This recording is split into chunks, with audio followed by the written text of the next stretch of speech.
Welcome everybody to the Nottaku Podcast. Today we're going to talk about random things. Random. Actually, in a physical sense, random. We've got a nuclear clock that will tell us what subject to talk about. Hang on a minute. Lewis, do you want to spin that clock? Yeah, hang on 1 second. Oh, it's Sekiro, fuck. Oh, what are the odds? What are the actual odds? Oh, Lewis, you won off. That's actually Paraguay. Oh, right, no, yeah, fair enough. Now we're talking about right, Paraguay, alright, fair enough. The flag of Paraguay's got an interesting story behind it. Do you prefer saying Paraguay or Paraguay? Depends on, how many times I've been punched in the head. Do you know the Paraguay? Oh god, Right, please don't. how about we introduce ourselves, please? That is a good idea. My name is Lewis. I'm the podcast equivalent of Sekiro. No matter how hard Ben tries, he'll never finish me off. I beat the game, you prick. Oh, but you haven't, though, have you? You see, I'm Hugh, and I'm the podcast equivalent of the Souls games and Bloodborne, because when Sekiro came out, my friends forgot I existed for a week. Bad. Just because you're true doesn't mean you're correct. I'm Ben. I don't have an analogy. Hi. Hi, Ben. You're the podcast equivalent of Borderlands 3. No, Hugh, you don't get to give. No, Hugh, don't give me an analogy. I don't deserve it. I didn't think of something funny. I didn't put in the effort. Just put me in the sad corner. Give me the dunce hat and leave me to cry. You're the Netflix. You're the podcast equivalent of the Netflix adaptation of Ultraman. Literally, no one asked for you. At least it's in 3D. It is, and apparently it's all right. So I might be watching it tonight. All right, fair enough. Anyway, Alastair. Yes, and I'm Alastair. I'm the host of this thing, and I didn't really think of anything, but maybe I'm the podcast equivalent of somebody who knows so much random trash info in his head about random trashy shows that he might as well just give up now. You're the podcast equivalent of Chi. That was pretty dark. Stop trying to fucking steal everyone's intros now. I've got loads. I had a pile of them. Save them up for future ones. Yeah, but no one's going to remember Chica from Love Is War in like 12 months. You were about to say Love Live, weren't you? Little bit. I need to finish Sunshine. I'm like 2 episodes off finishing it. It's actually Sunshine Land. No one will ever forget the goddess Chica. I mean, looking for the goddess. The goddess is a woman. The woman. Any woman. Oh god damn it! I'd like to point out that in the character popularity polls, she is now losing to both Kaguya, the cat, and Hayasaka, because the anime community has a cumulative memory of about 1 episode. Oh yeah, I'd like to see you be more popular over the course of a week than Pussy. So like, historically, got a bit more of a lasting factor. I do. My personal favorite one. My personal favorite one is obviously there's the meme which is what if it were lewd, and it shows the lewd, sexualized version of it. There's the unversion of that for the cat, which is it just shows Black Hanakawa from Monogatari, in her like lingerie, and then just pointing, going, "What if it were wholesome?" And then just shows a normal cat. Right. Let's discuss the apparent yearly trend that anime is doing, where apparently it's bringing out the best shit at the start of the year. So last year we had Devilman Crybaby, and this year we got Dororo, which is probably the anime of the year because it's competent. Excellent. This also works because the year before we had Made in Abyss. Yeah, and Made in Abyss came out in summer or the spring. I'm sorry, Hugh. I'm going to keep lying to make my point. I'll say. Live the life. I will make up facts to support Lewis's you opinions. You were almost right, Ben, but you should have replaced Made in Abyss with Konosuba, and then you would have been absolutely. Yeah, there's that. You can also go for Erased. Was at the beginning of the year, and Erased was pretty damn good. Erased had a really good opening, must be said. Like, to be fair, all the best shows of the past years have had consistently good openings too. Yeah, which is strange, really. Because so, like, I think. Oh, go on. I was going to lead into a bit of a bigger point, really, because one of the last podcast videos I talked about how much I loved all the current shows. And, like, I think The Promised Never-Ever-Land got really bogged down, and it slowed down like fuck. Yeah, no. Which was sadly what I was worried about when I was talking about it. As well. They just kept going on. But the thing which I said to Hugh was that... Well, sorry, I'm getting ahead of myself, sorry. But then the other show I talked about is Love is War, and I'd argue that Love is War has sacrificed humor for emotion, and which is fine. They're banking it in, but it's not as funny. I think so. Going back to the Promise Never Ever Land. I think they sat down and they went, right, we want to end it on the moment. Spoilers for Never Ever Land. The kids escape the farm because we don't want to go any further than that because that's like a good ending point. However, I think the problem is them ending at them escaping the farm made them push it like 2 or 3 episodes too many. And it's the same problem that it's actually the opposite problem that Attack on Titan Season 2 had. Where Attack on Titan Season 2 sat down and went, right, we want to end at this point. We are out of money. Yeah, we need to end at this point. Well, we can't, do this amount in this amount of time, but we also can't lengthen this bit for too much. Well, sod it then, we're just going to lengthen this bit. And as a result, the pacing felt shot to all hell. And I know that's like a problem Attack on Titan usually has, but like I felt it in the second season.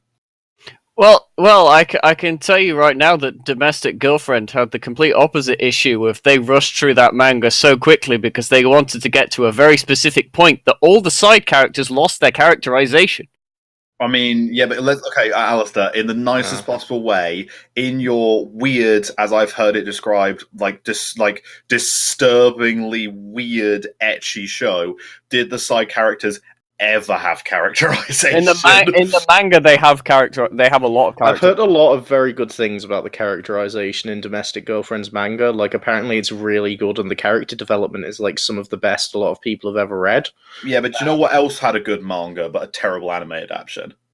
Oh no, most things. Big Order.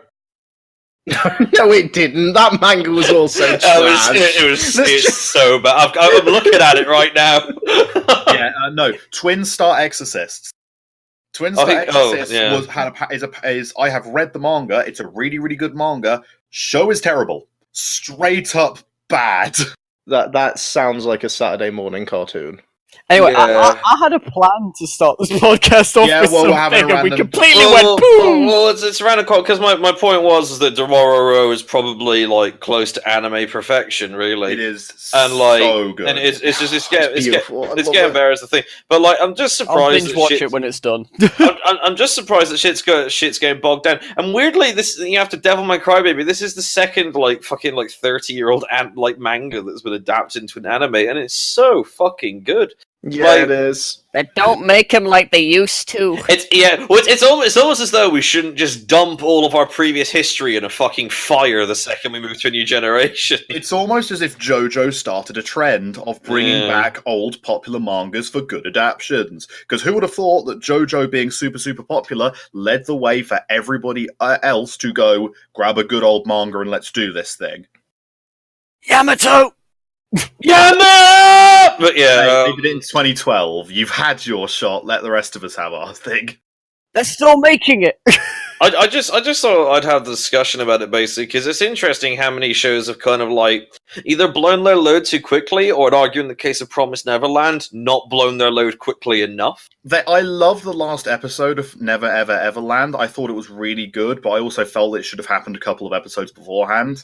Where I'm like, I like this a lot. It's a really good episode, but I've also kind of been sat in my chair watching this going, I'm interested, but you know when your hand just starts waving and you're just like, come on, let's hurry this up now, please. Yeah, I know that feeling. It's the sort of one you get when you're watching a show that you really enjoyed and you're like, is this season pushing the boat too far? And then you start watching it and you're like, I really want to keep watching it, but it's pushing the boat too fucking far. For me, that was actually Made in Abyss. It was when they had the bunny girl, like, where they stayed in their house for, like, fucking, yeah, who gives a shit? Fucking microwave that jello. It's the fact, like, they laser beamer. I'm sure that well, it could have been microwaves. You don't know. Microwave laser beam. To be fair. Like, I'm sure that like it was only like 2 episodes or like 2 or 3 episodes. Compared to the rest of that 12 episode arc, that just felt so long for the eventual payoff of they left the jelly in the oven. Like I'm not gonna lie, that like it just feels to me that kind of also took a bit too long. So I think one of the issues that they're probably having with these manga adaptations is the fact that I think manga's got very different breakpoints because, you go for a chapter or two and then you finish up. Maybe you have a volume for an omnibus. But it feels like the 12-episode anime season is really just gimping the pacing out of some of these shows. I think it's a mirror. Sorry, just to finish my point. Sorry.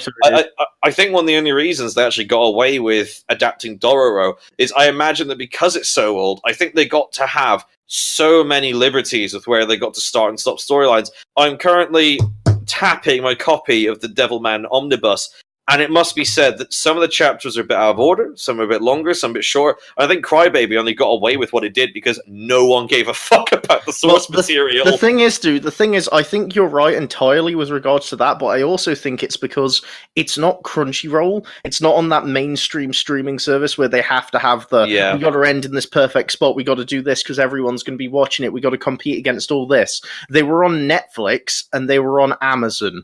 And those are two mediums where it's we're not exactly competing anime now. Definitely true for Devilman, but Dororo finished in 12 episodes because we always forget this. Anime is television in Japan. Cough. Sorry, it's 24 episodes. It's not done yet. No. Is in its mid-season was at 12 episodes. Right, so it's clearly marching to a seasonal drum successfully. What I mean, thing is though. All right. The thing is, though, I have now been interrupted 4 times, and Nat farts in the corner. Well, fucking alright then. Oh, fucking bro. Guess I'll die. Guess I'll go die. Hugh, do you want to say your pointless fucking sentence? Yeah, I really do, actually. That's a fucking shame, isn't it, Alastair? Do you want to say what you were doing? Well, the thing that I was going to say. And he fucking does. Go on, so I don't know about you. I mean, the only thing. So I'm just going to say the one thing that I can say towards this topic, because you're talking about shows that I haven't seen yet and probably won't see until they're done at this point, because I'll binge watch them. Have you not seen Dororo? No, I'll probably binge watch it when it's done. Reprobate. I'm busy, Lewis. No. Right, not do this now. Anyway. I'm sorry, one student in the podcast. Are you busy? Yes, I'm busy with the 20 other fucking shows that I'm watching. Anyway, moving to the point that I was going to make. That's at least, even though that a lot of light novel adaptations tend to be crap because the source material's crap, that's the one advantage that light novels do seem to have over manga adaptations, is light novels can they have easily lengthed storylines of you normally 12 episodes of anime is 2 light novels, so it's easier to put those in that kind of 12 episode span and keep it as a storyline that has a beginning, middle, and end, whereas arcs in manga can fluctuate from 3 chapters to 40, so it's difficult to plonk them in episode lengths for it to actually make sense, which is one of the reasons why manga adaptations are so difficult to time and plan. That was my point. I concur. We're all afraid to speak now. Well, no, because he's gonna fucking beat us again. I mean, yeah. Daddy, no. Yamete. I mean, what I was going to say was the fact that manga is specifically designed to have a very specific structure. It is supposed to have mini cliffhangers for every 5 to 9 chapters, depending on whether or not your chapter is 20 pages or 40. If it's 20 pages, you need every little cliffhanger you need a mini cliffhanger every 3 to 4. If it's 20 pages, you need a mini cliffhanger every 9. And then, if you're not doing just like a gag comedy or something, and then at the end of those 4 or 9, you need a big cliffhanger for the end of your tokubun, your omnibus, in order to sell the next one. That doesn't work when you're making 12 episodes, because then you end up getting weird mini stuff in the middle of episodes, because you can't just do 1 chapter an episode. That doesn't work. Well, I mean, to be fair, fucking look at the Berserk author. I mean, fucking, what a cliffhanger with the boat for 9 goddamn years. That's pretty fucking good, actually. Fucking hell. That boat was just What do you think he was doing? Masturbating. I believe he's actually really into Love Live or one of those types of shows. I know he was into. I think it was Idol Masters, wasn't it? It was he was super into that. I don't remember which one it was. I think it was Idol Masters. I'd also like to point out, listeners, as maybe a method to get us back on some kind of track. I'm currently scrolling through the fucking spring 2019 shot. Alastair, is the one that you were looking forward to Arya-san Ore to Ayatsu ga Onoyo Day? No. Are you sure? Because it is apparently a 5-episode ecchi, and I'd be very surprised otherwise. The one he was talking about was why is Sensei here? Why is Sensei here? I'm looking for the words nanny and sensei. No, the Japanese is Nande Koko ni Sensei ga. That was actually pretty good. God, what's happening here? What the fuck is happening in my fucking good Christian Minecraft server? I'm quickly scrambling to get the fucking chart up to see what. Oh, I see it. Since whoa, those are some babes there. Why is she not wearing any trousers? Because she's not wearing trousers because she's in a swimsuit, Lewis. She's the gym teacher, Lewis. That's a teacher! Oh, right, fuck off! Get off my screen! Basically, Alastair has decided to sexualize my profession. I didn't decide to do it. He's going to jack off to it. Why are you looking forward to it? It's even called Tier Studio, like the tier of pre-cum that's going to come out. I have a MILF complex, that's why. Why does the gym teacher wear... Why is she not wearing a tracksuit? Yeah, exactly. Why is the gym teacher wearing a swimsuit as if swimming is the most common form of gym activity that is carried out? See, I wouldn't worry about it, Hugh. Other professions have been fucking sexualized for decades now. I mean, think of Fruits Basket sexualizing fucking orange pickers. That's pretty fucking bad. Yeah, dude, I know. I mean, you look over and you look at me, and it's like everyone's always overly sexualizing the software developers. Yeah, I was gonna say. I mean, to be fair, the basic office worker has been sexualized ridiculously. Also, you have actually entered a serious topic, Lewis, of I am seriously looking forward to Fruits Basket and didn't know until earlier today that a reboot of the series was being I will be watching released it since it's a tomorrow. I have actually got no idea what Fruits Basket is about, other than presumably an agrarian-based no, it's comedy. Ben, don't. I want to go in blind. Okay. It's a really good show. It's very good, really interesting, very funny, and it's got a lot of like emotional and sort of like dark themes behind it that you wouldn't expect from the comedy. But it's very good. I don't know how far it will get, given the manga's quite long. But I can answer that question for you now. The entire point of the reboot is to finish the manga. Oh, they're doing the whole thing. Oh, I'm so happy. That's why they're doing a reboot. They're doing the manga start to finish. I'm so happy right now. How many episodes is it? Oh my good lord! So I'm just looking through the list of some of this anime. This is so bad. Yeah, I know. This next season looks pretty diabolical. It's horrendous. I mean, okay. Like speaking of this season, can we talk about the fact that Attack on Titan season 3 part 2 is not very anticipated, despite the fact that Attack on Titan was arguably the biggest thing in the anime community of like the last decade. Well, yeah, I love how you're saying it's not very anticipated, even though that it's at the top of the list, and it being at the top of the list means that it's the one that's got the most clicks on it. Yeah, but let's be honest here. Being the beauty at the ball when the ball is being held in Stoke-on-Trent doesn't really say much. Oof. But you know what I mean? Like this, like compare this to how people were looking forward to like season 2 or looking forward to like new episodes of the first season. I don't care anymore. I'm like, maybe it's because I've read the manga and I know where the manga goes, and then the manga got crap. Sorry, I've just had the most random fucking thought. Like, finish what you were saying. I'm sorry. Go on. No. I was done. To be fair, I want to hear your random thought. So one of the anime that's airing next season is called Nobunaga Sensei no Asanazuma, right? Right. And basically, that's fun already. The plot, I just made air quotation marks with my fingers. Thanks, buddy. Is that there? No worries.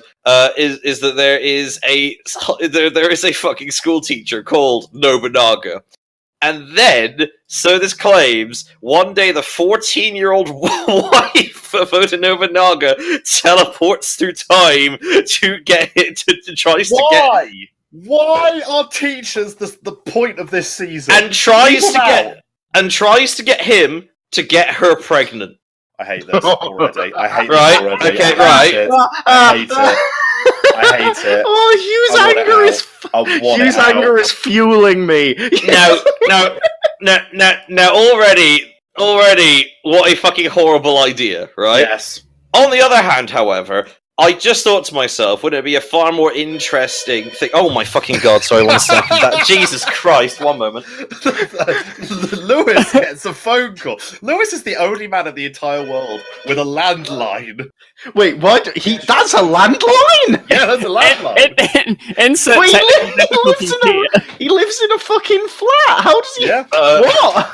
Alright, that's one for the outtake reel. Sorry, I got an Amazon delivery at 7:30. What the fuck? 1 second, I'll Are you read you gonna that get sentence. Yeah, I'm gonna get it. Be right back. Okay.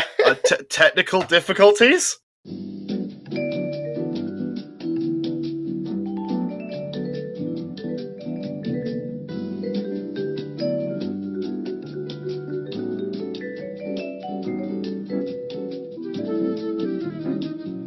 Sorry, guys, that'll just me picking up my 42 multicolored pens No. That you'll use for your magnum tar. that I will shove up my ass. Now the bullet tip, they'd struggle. For a chisel tip, more texture.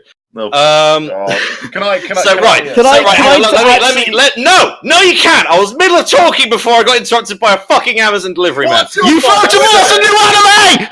So the Nobunaga. Now, I wanted to make the joke saying, well, why not make it even more interesting and include Nobunaga's actual toy boy, Renmaru Mori? Of course, I think it was Renmaru Mori anyway, who actually was a fucking 14-year-old boy who he definitely fucked. And then I had an even better thought when I looked him up.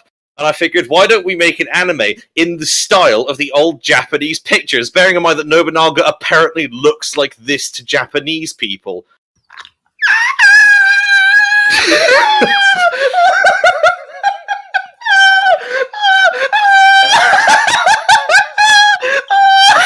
Fuck ping pong the animation. This is the new style. Apparently, that's how Japanese people think you draw. To be fair, that's the picture of him like sitting cross-legged on a mat, isn't it? That is the only picture of any Japanese lord. It's like someone in Innsmouth bred with a fucking egg. I like the fact that he's staring out into the middle distance, and just his wife. Like, man, I killed so many people. He's just like, man, is that my ambition? Yeah, I was like, we found it. We found it. What's that there? Is that my ambition? No. What he's doing is he's watching that show. Mm-hmm. Nobunaga-san, why are you upset? They've turned me into a weirdo. Even more of a weirdo. Oh my god! And there's a blonde character with massive tits. I'm not I mean, who massive. are they going to be playing? Sold. No, okay. Wait, is that from that show? Is that from that show? I sent you a screen cap of that. Is that? It is. Is it this one? It is. Oh my god. Apparently, this is a television program now. Can I, on a serious note, No. can I talk about the show that I'm actually most interested in of next season? Go on. Is it Nobunaga's ambition? Look. No. Is it Code Geass Season 5? No.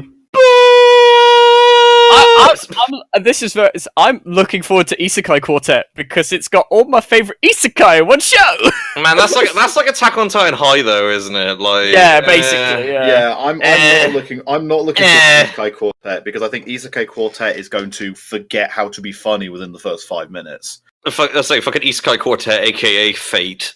Well, yeah, pretty much. Literally that show. Like, I get you're hyped for it. I'm happy for you, but I really am. But at the same time, God, that is going to rest on its laurels within the first 5 minutes and go, well, let's just have them all do the thing they're known for. Bank on recognition value. Bank on recognition value. Let's have Kazuma complain. Let's have Aqua be useless. Let's have I don't know, Subaru's probably going to die a couple of times because that's so funny. But then again, I think the problem is, this is the problem I'm going to have. Why are you destroying my one thing that's making me think, that's keeping me not commit suicide because next season's shit? Welcome to being 24, Alastair. I mean, there's also Dororo continuing Bungo Stray Dogs Season 3 and Kimetsu no Yaiba, or whatever it's pronounced, I don't know. There's also Duel Master. There's also One Punch Man, less good animation.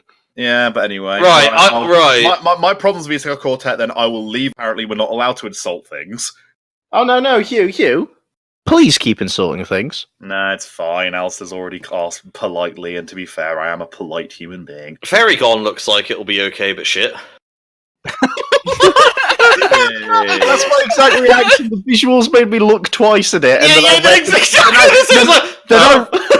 the description and was like, "Oh no, it's gonna be bad." Yeah, it's like this looks okay.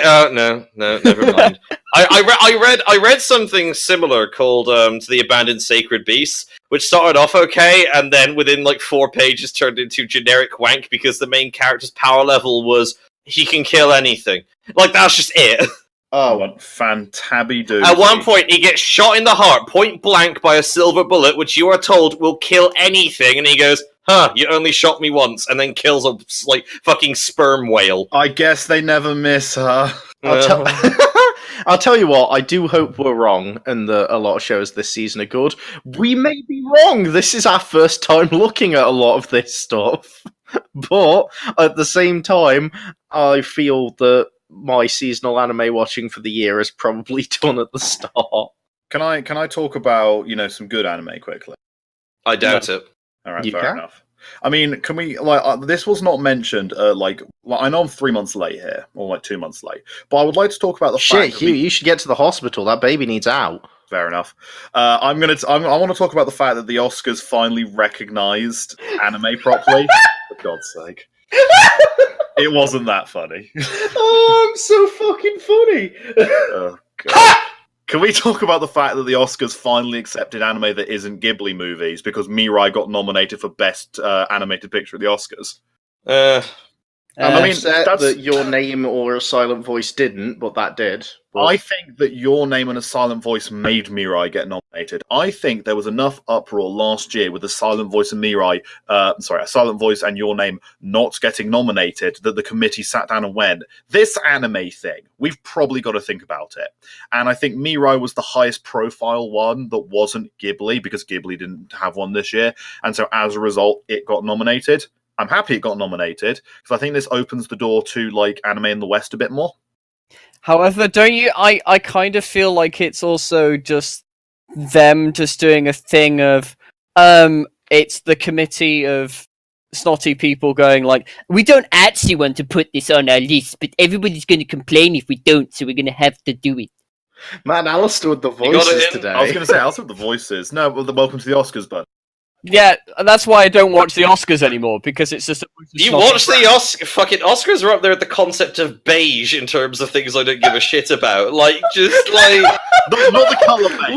Lewis, what the fuck about the concept of beige do you not like? Is it the fact it's too close to brown, or the fact that it's too close to cream? It's the fact it's too close to brown and not close enough. It's the fact that it killed his wife. Oh, shut the fuck up. My wife's a lesbian.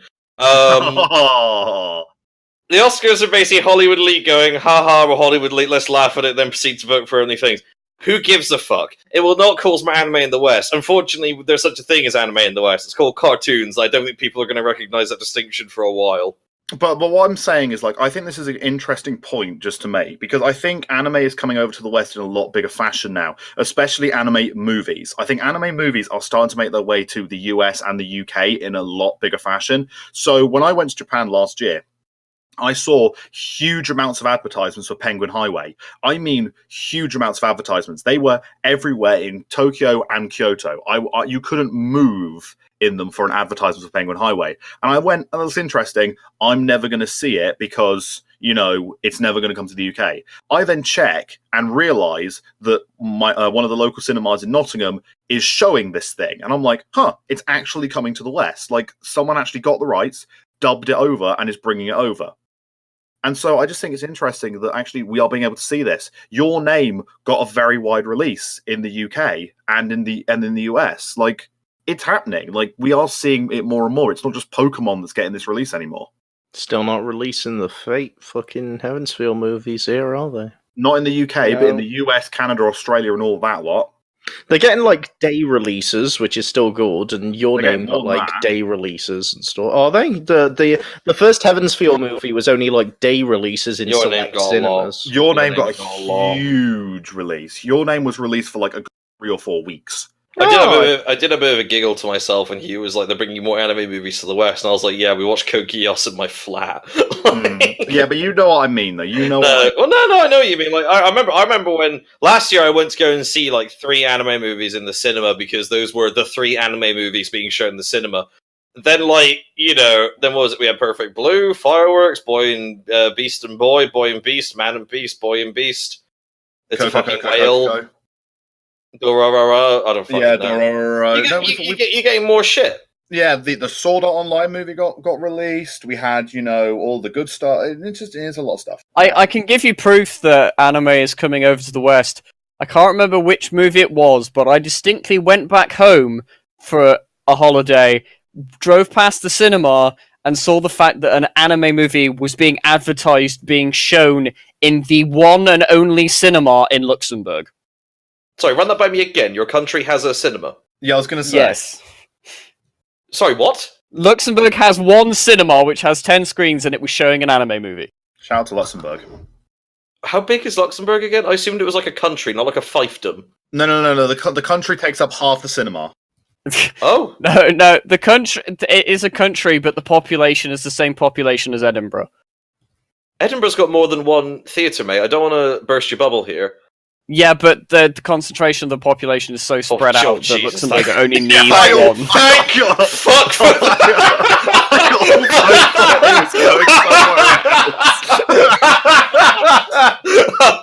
Me and Lewis, our hearts just stopped. You and I just oh no! What have we missed?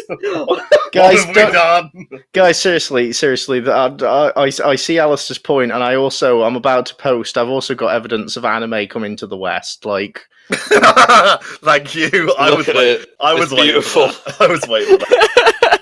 I was waiting for that joke. Seattle. But no, it turns out that there's fuck all good anime on next season. So let's talk about good things. So Sekiro is okay. It's good. It's pretty good. So basically good. Basically, this kind of podcast is to talk about things that we've been doing recently, and most of us have been playing Sekiro for the past week. It's pretty good. It's a good game. I fucking love that game. I completed it. It's difficult as have I. I completed it. I've completed it, Lewis. I beat the game. Yeah, so you have, Huh. I hate you. I mean, so Sekiro's what are you talking about, Lewis? I've beaten a boss you haven't done. Yep, no, that's true enough. I've started my new run just so for that. So have I! Fuck you, Lewis! We're as close as each other! Man, it took you that long to realise. Sekiro's a really fucking good game.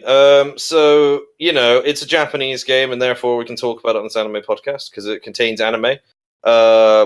But no, it's really fucking good. It's made by the guy who made Dark Souls, and it reminds me of Metal Gear Solid a lot. It's an odd comparison, but one I understand. Many stealth action games just don't have the balls to go through with, like, oh, you can just kill this boss with no effort, whereas Metal Gear Solid has, like, gimmicky shit like that. I like it's gimmicks done right, which is really fucking nice to see, actually. Yeah, and the bits that aren't like that and have the proper you gotta learn it, you gotta earn it sort of boss fights and combat bits feels so rewarding, so gratifying when you actually beat them that like I was saying to Lewis the other day, like I don't care about the things I earn from beating the boss. The fact that I've beat the boss is enough of a reward for me most of the time. Alastair, what do you think about the video game? I think it's very good and very difficult, and it's made me very angry, but at the same time, very happy when I beat something. And I'm surprised I haven't smashed a controller yet. The thing is, Sekiro is difficult, but it's rewarding difficulty and it's complex difficulty. It's not just like it's being difficult because they've, artificially made it. The reason it's difficult is because of the complex mechanics and like you're having to just like teach yourself a new, like, I don't know how to describe it. It's like after you've played so many Souls titles and going into this, it feels very different. It's nothing like a Souls game really. And it's just all about learning the mechanics and learning how the bosses like act. It's like you're learning a dance of fighting with swords, and it's cool. Great. That was a very weeby way of summarizing it. It's Yes. really good, and one of the things it has that stands out from like Souls games, because I wouldn't call Sekiro a Souls game. No, it isn't. It's a Metal Gear Solid game.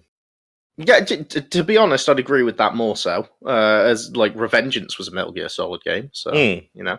Yeah, so Sekiro, it has a proper story that goes through and keeps you involved and keeps you like invested in the story and things that are going on, and the lore is less hidden and more prominent for you to see, to carry on. Like, you can go through the story and not feel like you don't know what's going on. There's certain bits that'll be like, what the fuck? But you don't have to dig deep. You can still have some sort of investment without having to read through every item to figure out what's going on. But it still has that, if you want to know more, everything that's going on, figure stuff out further, you've got that. You've got the NPCs, the bonus items, and all of that feels like you learn something extra from it. Like, giving alcohol to 3 people, you get 3 people that you can give alcohol to, and I found that a difficult decision, not because I wanted to be more chummy with one person, but because each of them gives a little bit of extra information that makes something click for me in my mind of, holy shit, that's related to this and is the reason that this happened, or something going on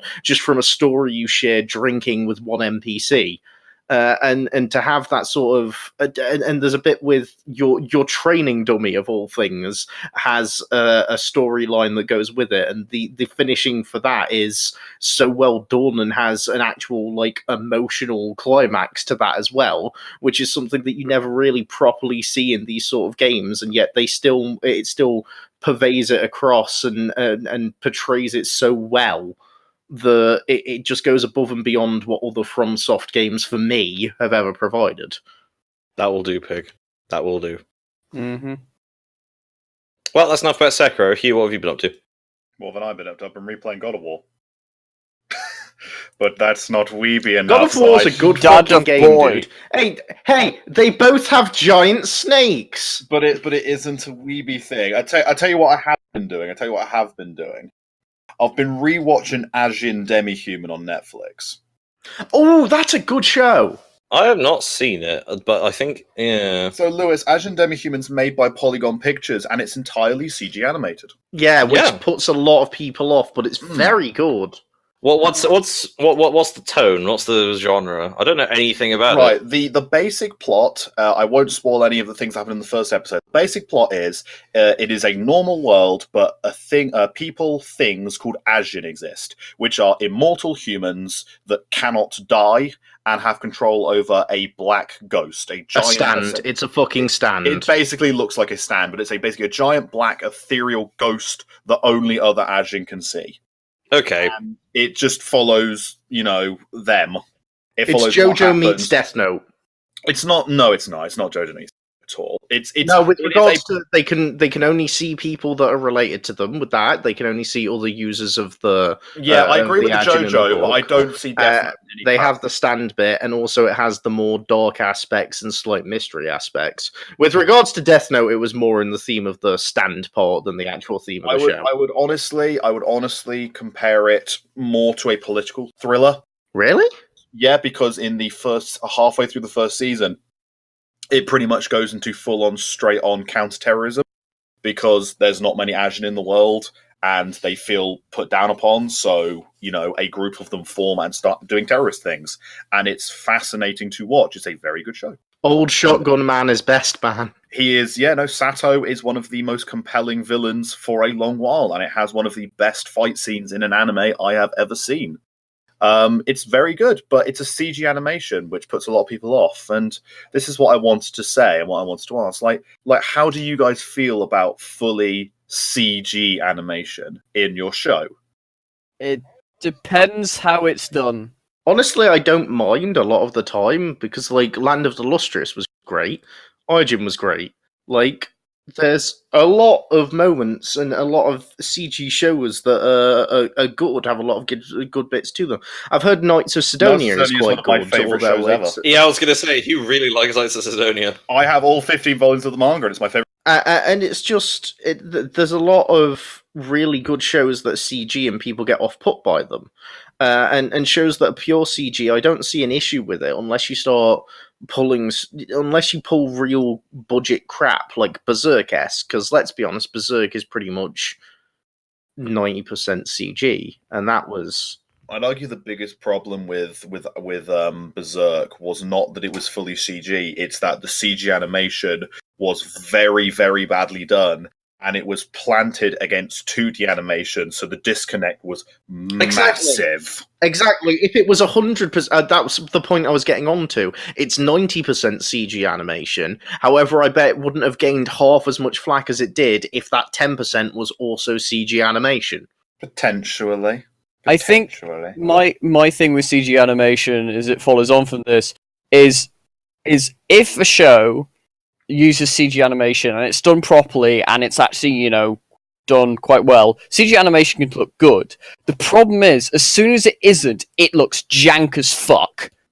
Is the problem. Like, bad CG looks horrendous, whereas, like, for me anyway, whereas I feel like it's a lot easier to make it look horrible by being slightly wrong with CG. Some shows get away with doing 100% CG and it looks great, which Land of the Lustrous is one of those examples. Yeah. Other shows use it for certain things, like if I take Yamato as an example, they use CG 3D animation for spaceship fights and stuff because that's easier to, like, that works animation-wise because you're not animating bodies, you're not animating complex things, you're animating solid things that don't really move that much and you're just making them fly through space and shoot at things. But then other times, CG animation looks dreadful, idol shows being one of them. I didn't know you were going to bring that up. Idol shows can work. It depends on the idol show. I think he means the CG dance sequences in the idol shows, which are now a mainstay of the genre, and most of the time don't look great. Because they are 2D animated for the entire time, and there's just one random CG company sat in the corner, just like watching TV, going, what a lovely day in, Tokyo or Hiroshima or Kyoto. At which point, the door gets busted open by a guy wearing a Love Life t-shirt who flings a plushie and 10,000 a plushie and 10,000 yen and goes, "Make dance," and then runs off. And they're all just sat there going, "What?" It's actually the writer of Berserk who does that. Yeah, that's what he's doing. I feel the 3D animation is there simply to sell the video game. Probably. It's the thing that frustrates me with 3D animation in some anime studios, because because some anime studios are 3D anime studios, like they specialize in 3D animation. Those shows are good because they specialize in it. Other studios use 3D animation as a way to save on budget, and they're not specialized in it, so it looks horrible. The point when it looks horrible is the thing when I look at it and I go, Rooster Teeth shows have better 3D animation. Shit. Sorry, who said that? Chenlock looks like cum. Sorry, who said that? Mate, I love Rooster Teeth as much as you, probably even more. Rooster Teeth animation looks terrible. I'm saying, the point I'm making is, yes, Rooster Teeth... I never said Rooster Teeth animation looks good. I said when animation shows from Japan have 3D animation that is worse than Rooster Teeth 3D animation, then they deserve to die in a ball of fire. Wow. Is the thing. Like, that's the point I was trying to make. Well, I mean, I think Japan can be worse than a Western, company in some cases. Not everyone has to be held to such a high standard. Japan beats everyone, Ben. I hope you realise this by now.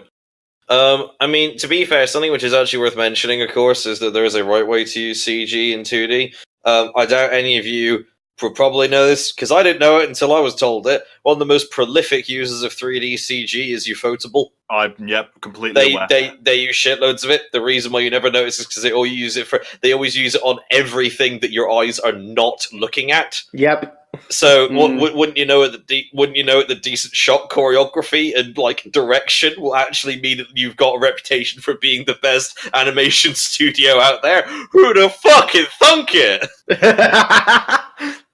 Have you seen the breakdown of the Lancer chase from the first Heavens film? It shows where all the 3D CG and it's most of it. Yeah, it is most of it. But you never notice it because you're too busy looking at Lancer. Yeah, because you're looking in the wrong spot. And the thing is I know for a fact that CG is a lot cheaper than regular animation. I know it's harder to use, but once you've got the guy, it's cheaper. So, the money that they save on all the background CG stuff, they can spend on the fucking, fucking 24 frame per second single fight between Lancer and Saber, where you can do a, frame by frame breakdown of every sword hit. And it's Sakuga. And the reason you can do that is because the background looks like AIDS, but no one's looking at it. What does that look like? What, the AIDS virus? No, yeah. What does it look? It's just a bunch of it's just a bunch of polyhedral spheres with proteins on it. If I'm being honest. There we go. If you ever look in the background of the fucking Fate Zero fight, it's not actually shipping containers. It's just Ebola. Oh my god! Oh my god! There's Florence Nightingale as a fucking fake character. I know she already is one, but just her power is just scarlet fever. That's it. She's a fucking berserker. Yeah, she is. She's so angry about the state of your unclean shit. It's more the fact that she's, I'm not even going to explain it. What is this unclean shit? And then some poor fucker is the only hero ever to come from Crimea, like Dav or something like that, and he gets. But can we talk about when, Fate, if it was 100 years in the future, the sort of heroes we'd be getting if we'd Donald be getting Trump. That's what I was going to say. We're getting fucking Donald Trump ruler. We're getting fucking Brexit supporter berserker. The concept, just the concept of Brexit. It's a conceptual weapon. It separates the bond. Oh no, between that's people. it. That's it. It's fucking David Cameron and his noble phantasm. It's a the conceptual Brexit armament. vote. It's the Brexit vote. It's his noble phantasm. It Turns the enemy's against He gets his enemies to fight amongst themselves with a vote that he lies on both sides. While he goes to cricket grounds and eats sandwiches. then he walks away and gets paid more. That's actually quite good. I like the concept. I like also the conceptual armament of North Korea's nuclear missile defense system, because it doesn't actually exist. It's a reality marvel. Noble phantasm. North Korea is a reality marvel. You can't escape it once you're in it. Oh my god! I guess that makes Kim Il Sung a caster. Anyway, fuck it. Anyway, can we move off of politics? I don't know. Move it on then, dipshit. I will now actually go to the thing that I was gonna start the podcast off with. Let's talk about the news, shall we? Breaking news: the greatest storm to ever hit Philadelphia is coming. Anyway, interestingly enough, today. What's the news, Chewie? There was some news about the live action cast for the Cowboy Bebop thing has been announced. Right. My first and only question: have they resurrected Jet Li so he can be in it? No. Well, what's the actual point then? Sorry, not Jet Li. No, yeah, wait. Bruce Lee. Bruce Lee. Do you mean Bruce? Jet Li. Yeah, not Jet Li. Jet Li could go away. No, Bruce Lee. Have they resurrected Bruce Lee so he can be in it? No. All right. So, right. Ben and I don't know about any of these. So I don't know any about these, buddy. Do you know? All right. Well, in which case, who's cast as Spike? You managed to completely miss me and hit him. Oh. We'll go on then. I've got my Google ready for the names I don't know. Yeah, right, Alastair, do you want to fire away? Right, so the Spike Spiegel is being... Is it Adam Sandberg? No. It's Adam being Sandler. Played by a guy called John Cho, and the only thing I know about him is he's in the Star Trek reboot movies. No. Oh, this dude! I like this guy! John Cho is from... it's Harold and Kumar. Yeah, he is Harold. Oh, yeah, I'll take that, yeah. No, fuck both of you. Actually, fuck both of you. That's cool. Because he is not... Right, he's cool. Right. Not straight up, not a good casting choice. Is it because... Yes, thank you, Hugh. Is it because he is Korean and not Japanese? No, fuck off. Fuck off. If anything, Spike Spiegel's the most Western Japanese character to exist. He is like super American. He is like all American. But it's more the fact that yes, it's great saying this is an alright actor, this is a good actor, this guy's funny, this guy knows how to act that sort of role. Fantastic. All the things you just named, like Harold and Kumar, everything. That's not fucking Spike Spiegel. No, I straight up don't look at him and think Spike Spiegel. I think Harold and Kumar. And I think he plays Sulu in the Star Trek reboot. Yes, he does. And he was also the sidekick in the single worst superhero movie I've ever seen, Green Hornet. Yeah, none of those to me scream I am Spike Spiegel, the coolest, the coolest. Literally the coolest character in anime. That's the thing. He doesn't have the cool. Right, he might have the comedy factor and stuff. He has zero of that cool factor. I should look at Spike Spiegel and think, fuck, I want to be you. I just, no, not for me. I mean, good try. I can see where you're coming from, but I can't. I actually cannot see where they're coming from. What they've done is they've taken a pistol, they've popped it at the target, they've fired, and the guy behind them's fallen down. You'll be pleased to hear that he is the voice actor for Godzilla on Godzilla 2000. Oh, God. Am I? I don't know. You tell me. Shall I continue? Yeah, Godzilla absolutely. 2000. You mean Godzilla 1998? No, 1999, according to this. Oh, right, fair enough. This looks anime. Right, next one. I'll do Jet next. Oh, okay. Jet, and I'm going to be really sorry if I butcher this name. Mustafa Shakir. Why have I heard that name before? Right, pop in the chat, buddy. Who? He's what? in What? Luke Cage. Who? What? He is an anime. Right. To be fair, look at. Cage. No, it's not. Luke I'm Cage. actually angry. I'm genuinely angry at this decision. I'm genuinely angry at this decision. Hang on a minute. Really, really bad internet. Tell me, who? Give me 2 seconds. He looks like he looks like an enemy from Dragon Ball Z. Yeah, Lewis, that's the exact picture I was going to post. I mean, I haven't. No. Right, I will stand back here and say I've watched Luke Cage. If that's the guy, it's not very good. If that's the guy I think it is, he can pull off the Jet cool. So I think that might be all right. See, I've also watched Luke Cage, and I'm unsure. Also, I'm all right with that. Also, my big thing already is Jet is supposed to be an incredibly tall, muscular, bald man. And he's got a head of hair. No, he's also, I believe, if I remember from the show... He's enormous! He's fucking enormous! He is not anywhere near as tall as he should be, and also he's not built like Luke Cage in the show. He's supposed to be one of the skinnier ones, if I remember properly.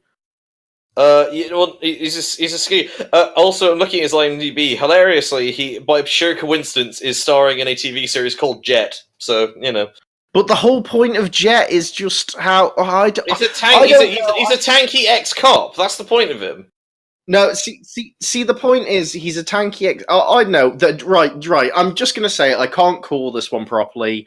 My immediate reaction is no. But all I've seen him in is Luke Cage, so I can't judge properly. Right, who else? So next I have Faye. She's being played by somebody called Daniela Pineda. Okay. Apparently she's in Jurassic World Fallen Kingdom. She is indeed. She doesn't look like a Fae, but... Oh, wait, that's a picture that looks a bit like a Fae. She looks fine. What have I seen you? She's in Jurassic Park. She's in Jurassic World Fallen Kingdom. Okay. Oh, no, dude, she's in the Vampire Diaries. That's what you'd have seen her in. Oh, yeah. But I would like to point out Jurassic Park. She's also in Inside Amy Schumer. Man, I wish I was. No, you don't. No, I don't. Okay. Yeah, that's fine. Yeah, I have no idea who this woman is, so I think that's the issue, isn't it? None of us actually know who this is, so we're kind of I'll take from looks wise, like slightly longer fey hair, probably like the wig thing going on. Like I can. Oh no, actually, her hair's about the right shot in some of these pictures. No. This one I think could work. I think this. Jonathan was just occurred to me. Yeah. No. I think that could work. Yeah, it should be fine. I really want them to just go full circle on this and join the meme. And I wish they just had fucking Spike being played by Idris Elba.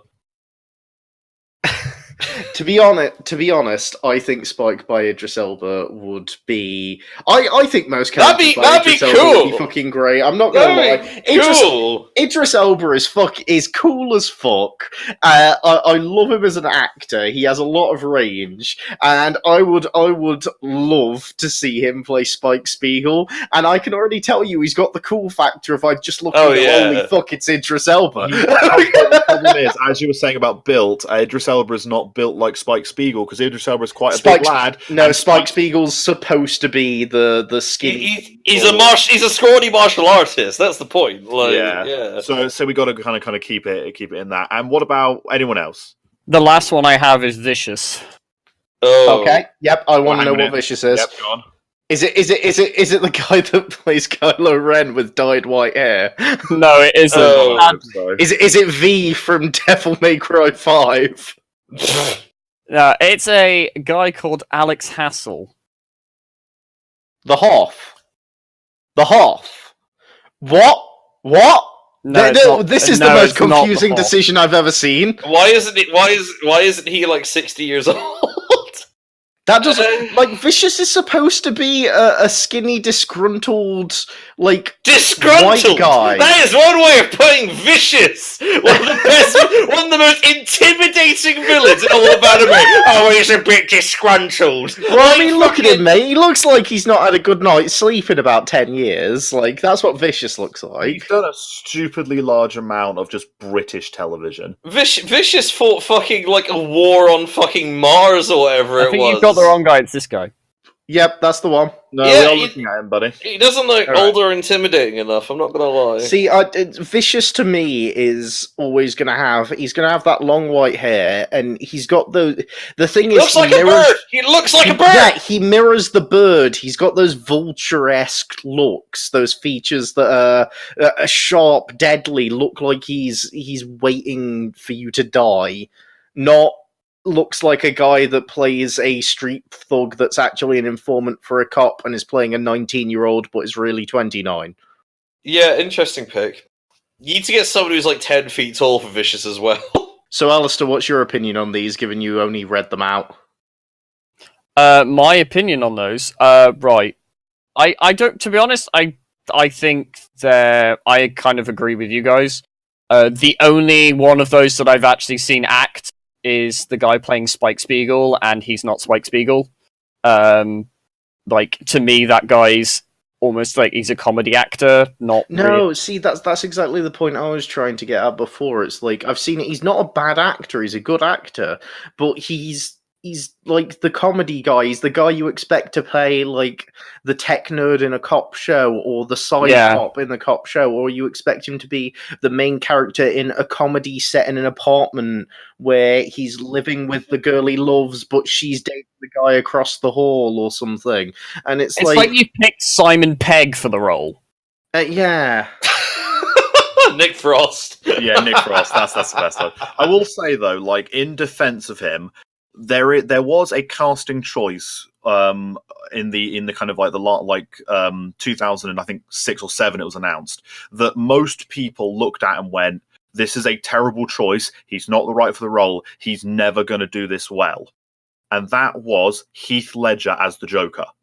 Are you comparing this anime miniseries to one of the best performances of all time? No, but what I'm saying is the conversation that we are currently having is he does. Yes, I agree. He's a good actor. Could be wrong. I agree. But this is the thing. Like, we have to keep an open mind because Heath Ledger's Joker is, like you say, one of the best performances of all time. And when he was revealed as the Joker, people were like, oh no, he's just the rom-com guy, he can't play the Joker, he's just the pretty boy who just does all this, that and the other, no, he's not the right one, meh. And then he came out and did that. But then we can't keep any standard whatsoever. If we get fucking Babatunde Manana to play Jet, we can't suddenly go, he could be the next Heath Ledger. Like you fucking made up XCOM character. Well, you never know, he could be the next Heath Ledger. I am playing devil's advocate. I don't think he's right. Thank you, Devil. Go back in the fucking hole. Let's have a better conversation. Who is our ideal Spike Lee? I don't. Bruce Lee every time. He's right. We can't wheel out his fucking corpse next. See, I genuinely don't think Bruce Lee would even fit because Bruce Lee has he's got the action, he's got that level of cool, but Bruce Lee doesn't have the Spike Spiegel level of I'll chill on the sofa and get pissed off, but I'm still cool. He doesn't have that. Bruce Lee has the action cool. Okay, can we turn back time then about 30 years and give him my pick? Yes. No. 30-year-old Jackie Chan. I don't know enough from Jackie Chan back then to be able to pull. Jackie Chan can pull off the action. He's got charisma, and I think he can pull off the Spike charisma. I think he can pull off the Spike Spiegel kind of slightly silly kind of what we do in here sort of character really well. But then again, Jackie Chan is now in his 60s or maybe even 70s. So yeah. He's an old guy. No, I think that's a decent pick there, Hugh. But there we go. I'm not. Robert Downey Jr. No. Robert Downey. God no. Unfortunately, it's a 30-year in the past pick. Tell you what. All right, I'm gonna put in my controversial side pick. All right, because before they did action movies, this gentleman did a lot of quite decent comedy and also some serious stuff. I'm gonna put it in for Jason Statham. No. I like Jason Statham a lot. However, Jason Statham is too much brooding hard boy at this point to be able to take this role. Do you know what straight up kills that for me? What? Oh, I'm Jason Statham and I can only talk. Oh, guys! I've just fucking... It's just clicked. Keanu Reeves. Ooh. I'd take Keanu Reeves. I take John Wick is basically a broody Spike Spiegel. All he needs to do is make. And this is fucking Bill and Ted's Marvelous Adventure. All he needs to do is make his character more fun-loving, and if you've seen actual video of Keanu Reeves practicing the shooting and stuff for that, he has that Spike Spiegel-esque grin and giddiness around the thing of, oh shit, I just pulled off something really cool here. I genuinely think Keanu Reeves could be a good pick. Unfortunately, they won't have the fucking budget. I thought of my serious pick, actually. I'll just to end on that one. I think with Keanu Reeves, they actually come back to the office and he's busy animating it. Just fucking you figured he'd make a side project to go with the live action. Why are you, Keanu, please stop redoing Cowboy Bebop. No, it's okay, I want to get into the character. And he just redraws it all again.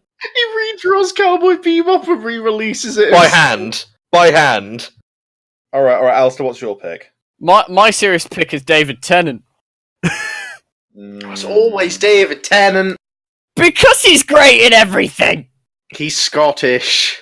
Yeah, but it doesn't matter, he can do a normal accent. He can do an accent to his credit. I know he can. He did 3 fucking seasons as Doctor Who with no accent. I don't see him as a fighter, honestly, David Tennant. I don't see him as a fighter either. The coolest thing I have in my head for David Tennant, and this is saying something because I don't necessarily think this character is cool, is the Doctor. Yes. And he'll be the Doctor in my head, and I think he will be to most British audience.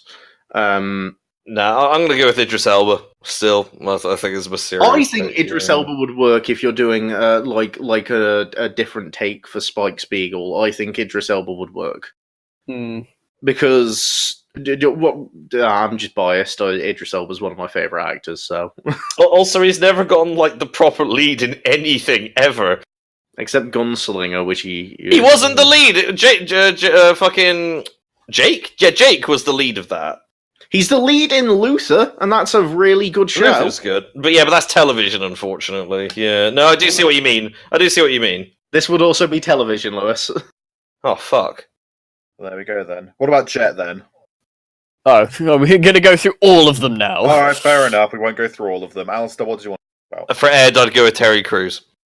I was gonna make that joke. I was actually gonna make that joke. Right. Good thing no one laughed. Moving To on. be fair, There's a I bit more. You can say your point, Ben, if you want to.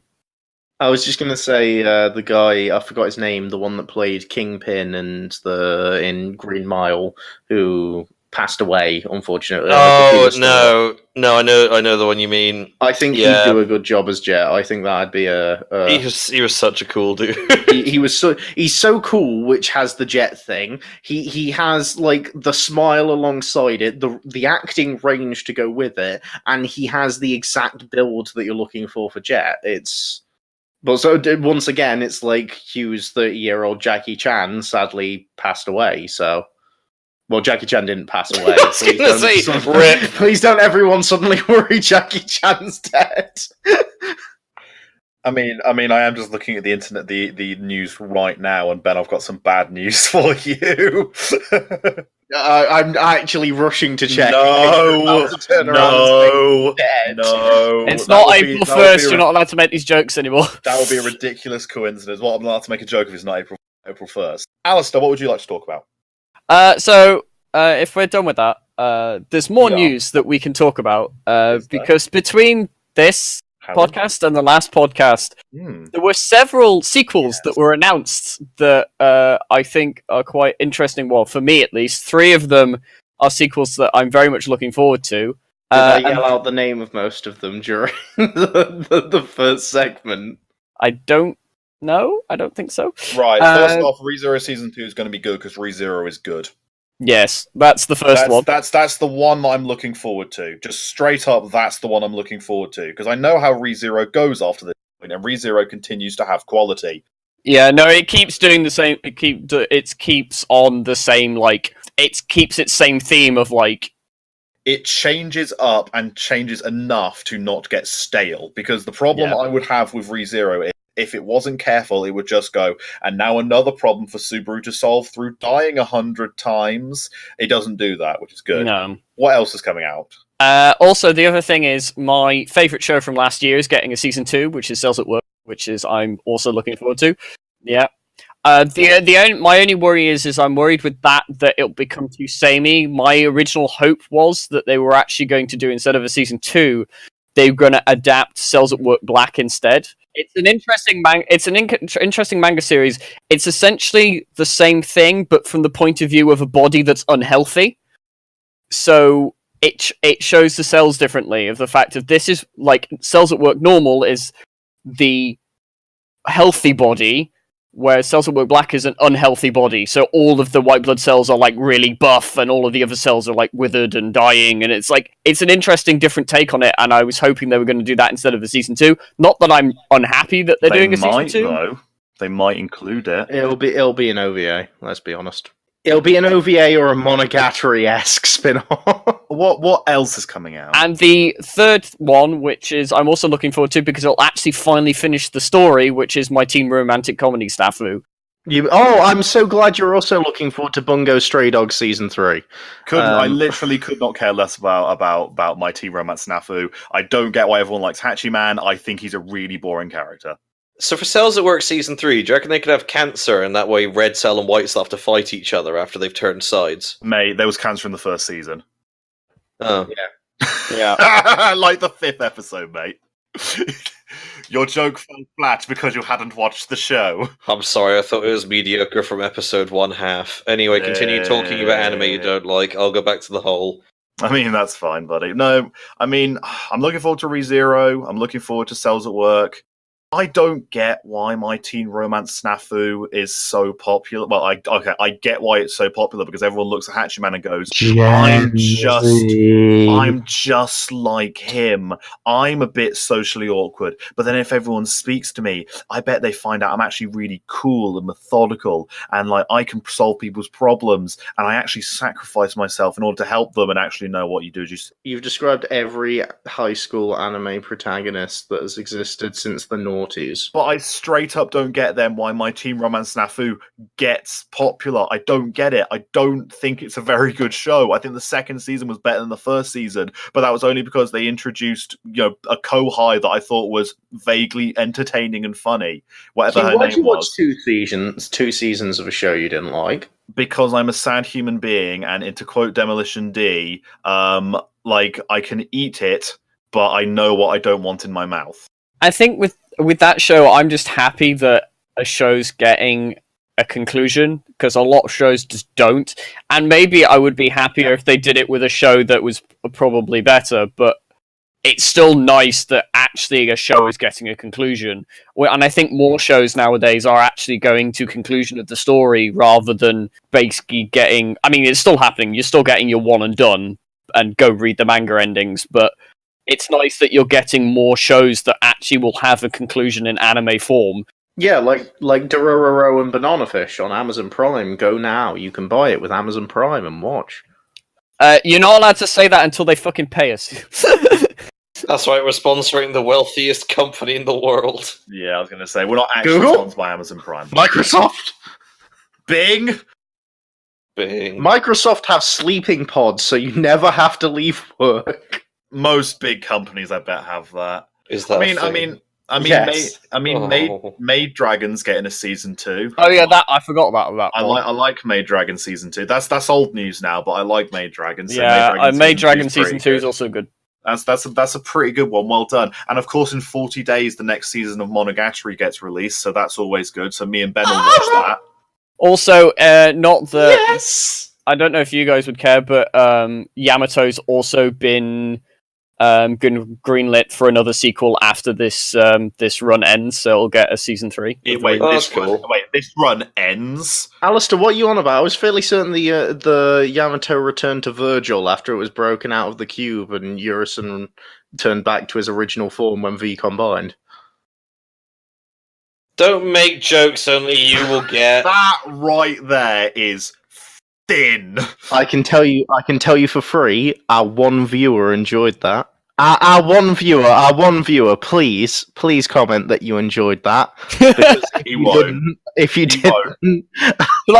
didn't, I'm gonna get so much shit from these guys. Fuck it, I'm gonna go play Sekiro. Fuck it. Straight up.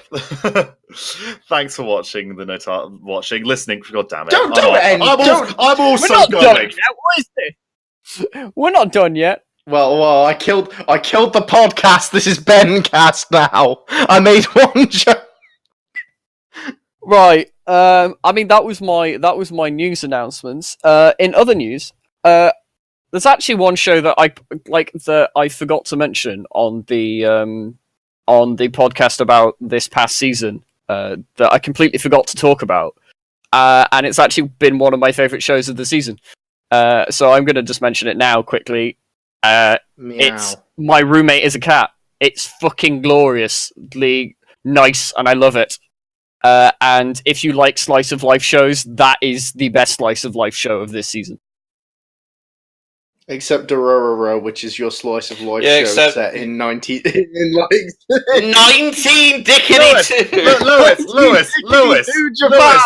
Lewis, I was staying quiet because I thought we were committing to the joke. Alastair started talking about a show that I also really enjoyed, and I stayed quiet because I was committed. Oh, I'm sorry. Hugh, Jesus fucking Christ, we've tried to have you committed multiple times. If you had been... Do you know where you are? Alastair, I agree with you. I also think My Roommate is a really good show. It is really good. I like the fact that we get half an episode of human and then half an episode of the same stuff through cat eyes. I think you sold it to me very, very well, Hugh, when we were talking about it. And it's just clever. I got really bored within the first 15 minutes of the first episode, and then suddenly it went, oh, by the way, the cat speaks, and it's going to do the exact same episode, but from its point of view. And I was like, what? And then I realised, oh, this is super interesting. This is actually a really neat and unique idea. No, it's the fact that it does the cat's perspective as well as the thing that makes the show. If it was just his perspective, it wouldn't be as good as it is. Like, it would be quite boring. But the fact that it does the cat's perspective is so good that it elevates the show ridiculously. It's interesting because what they do is they do the same thing, but we now get explanations for stuff that's happening. But not explaining, but like it goes like, okay, so that's what she was doing when this was happening. This is what she was thinking. This is why she went over there. This is why she did this. This is like a bit of this. It's just good because it fills in gaps and it's interesting. I like it. I think it's a really good show, and it's just like you say, for all those points that you mentioned, which is why everyone out there should go and watch She and Her Cat, the show by, I forgot his name, Makoto Shinkai, that did Your Name, and is also an incredibly well done 4-episode, only I think 5 minutes per episode show about a woman and her life with her cat, with each episode taking on basically a new phase in the life with the two of them living together. And it's done entirely by the cat's perspective, but you can understand the woman as well, which is what reminded me of this. But it just never seems to get talked about and stuff, and people love Your Name, and this is by the same guy. So seriously, go watch it. It's good. It's good stuff, especially if you like pets. I wish I saw more anime about pussy. Hey, good night.